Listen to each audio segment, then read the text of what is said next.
Corona ভাইৰাছৰ সংক্ৰমণ প্ৰতিৰোধৰ বাবে সম্প্ৰতি সমগ্ৰ দেশতে লকডাউন। লকডাউনৰ সময়ত তীব্ৰ সমস্যাৰ সন্মুখীন হৈছে বহুত দৰিদ্ৰ পৰিয়াল। ঠিক তেনে সময়তে মৰাণ সমষ্টিৰ বিধায়ক চক্ৰধৰ গগৈয়ে দিনে নিশাই আৰ্তজনক সহায়ৰ হাত আগবঢ়াই গৈছে।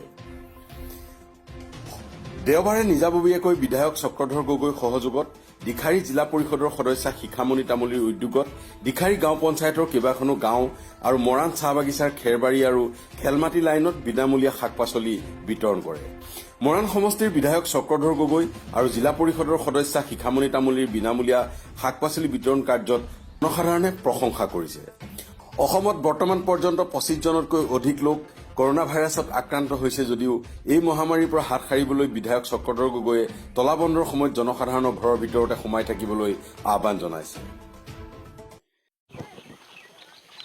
আজি আমাৰ মৰাণ সমষ্টিৰ দিখাৰী পঞ্চায়তৰ কেইবাখনো গাঁও আৰু আমি বাগিচা অঞ্চলত ৰাইজৰ মাজত বিনামূলীয়াকৈ শাক পাচলি বিতৰণ কৰিছোঁ।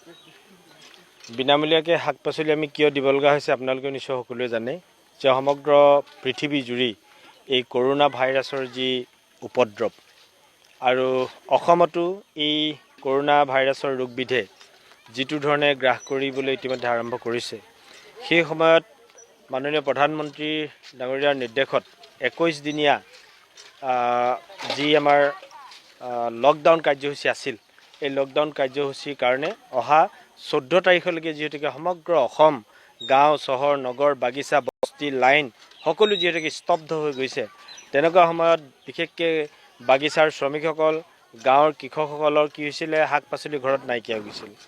চৰকাৰৰ ফালৰ পৰা ৰেচনৰ যোগেদি চাউল যোগান ধৰা হৈছে যদিও চব্জি যোগান ধৰাৰ কোনো নিয়ম নাথাকে।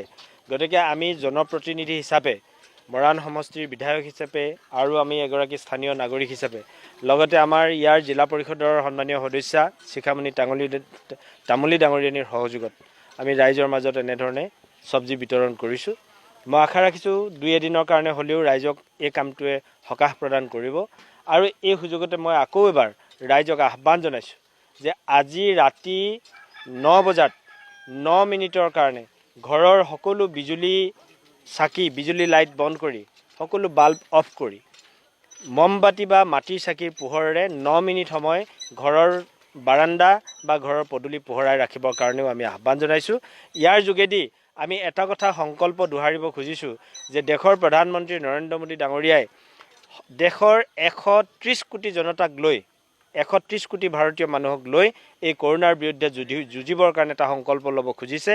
গতিকে এইকাৰণে মই প্ৰত্যেকগৰাকী শ্ৰমিক ৰাইজক ঘৰে ঘৰে নিশা 9 বজাত 9 মিনিটৰ কাৰণে হ'লে অন্ততঃ মমবাতি, যাৰ ঘৰত মমবাতি নাই, যাৰ ঘৰত মাটি চাকি নাই, তেওঁ টৰ্চটোকে জ্বলাব, নহ'লে বা মোবাইলৰ লাইটটোকে জ্বলাই অন্ততঃ 9 মিনিট সময় ঘৰখন পোহৰাই ৰাখিব। এই কথাটোৰ বাবে মই আহ্বান জনাইছোঁ।